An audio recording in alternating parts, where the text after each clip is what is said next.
लेकिन साथ में यही तो बात है कि क्या कांग्रेस इस चीज का फायदा, अगर ये वाकई पॉसिबल है, क्या कांग्रेस इस चीज का फायदा नहीं उठा रही होगी?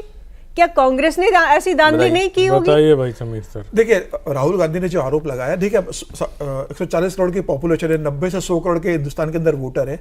100 करोड़ के जब वोटर्स लोकसभा में वोटिंग करेंगे तो ये संभावना रहती है कि कहीं जगह इस तरीके से वोटिंग हो सकती है। भाई हो सकता है किसी रिमोट एरिया में हो जाए, किसी तरीके से हो जाए। 100% बिल्कुल एक्यूरेसी से वोटिंग होगी संभव नहीं है।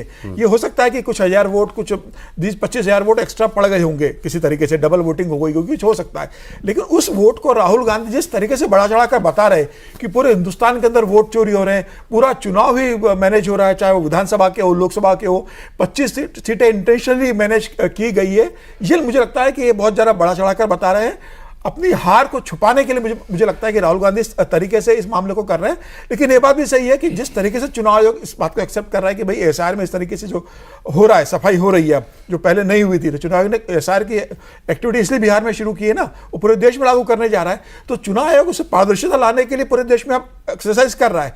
तो एसआईआर में तो आप याद कीजिए चुनाव आयोग, अब राहुल गांधी का एक स्टेटमेंट जब वो पटना में गए थे तेजस्वी यादव के साथ प्रोटेस्ट करने एसआईआर के खिलाफ, कि हमने इनका महाराष्ट्र मॉडल पकड़ लिया जहां इन्होंने 1 करोड़ वोटर ऐड करा दिया था 5 महीने में, 40 लाख, और यहाँ ये लोग 1 करोड़ लोग का वोट छीन लेंगे। तो ये दूसरा मॉडल है, वहां जोड़ के चुनाव चोरी किया, यहाँ वोट घटा के चोरी। यहाँ जरा भी गुंजाइश होती तो सुप्रीम कोर्ट में मामला चल रहा था ना। क्या सुप्रीम कोर्ट इतने आसानी से क्लीन चिट चुनाव आयोग को दे देता एसआईआर करने के लिए?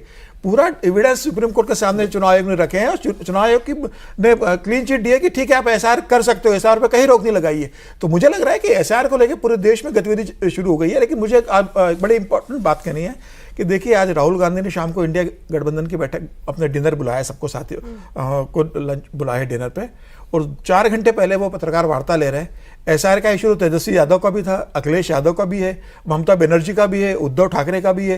ये सब लोग कहते हैं कि भाई वोट मैनेज हुए, ईवीएम की गड़बड़ी रही होगी, एसआईआर का विरोध कर रहे हैं। तो सब जब दिल्ली में थे तो राहुल गांधी ने क्यों नहीं उनको बुलाया साथ में? आज इंडिया गठबंधन था, अरे कल पैदल जा रहे हैं भाई। नहीं, वो बात अलग है, इशू तो तेजस्वी यादव का भी था ना।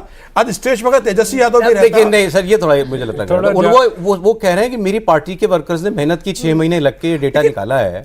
लेकिन मुद्दा तो इंडिया गठबंधन का, आपको बताना चाहिए था ना। सब साथ कल जाएंगे सब एक साथ। एक चीज बताइए, तर्क कितना दिलचस्प और मनोरंजक दिया है राहुल गांधी ने। जानबूझ के मनोरंजक शब्द यूज कर रहा हूं। उन्होंने कहा कि वर्ल्ड वाइड एंटी इनकम्बेंसी होती है। है ना, सुना आपने? वर्ल्ड वाइड एंटी इनकम्बेंसी होती है सिवाय भाजपा के। अरे भाई, भाजपा काम कर रही है भाई। एंटी इनकम्बेंसी अगर होती तो नेहरू जी भी तो 3 चुनाव जीते थे, इंदिरा जी भी लगातार जीत रही थी। 240 पे आ गई ना बीजेपी। और अगर एंटी इनकम्बेंसी नहीं होती तो 303 से 240 कैसे आती? दोनों इंटरेस्टिंग बातें।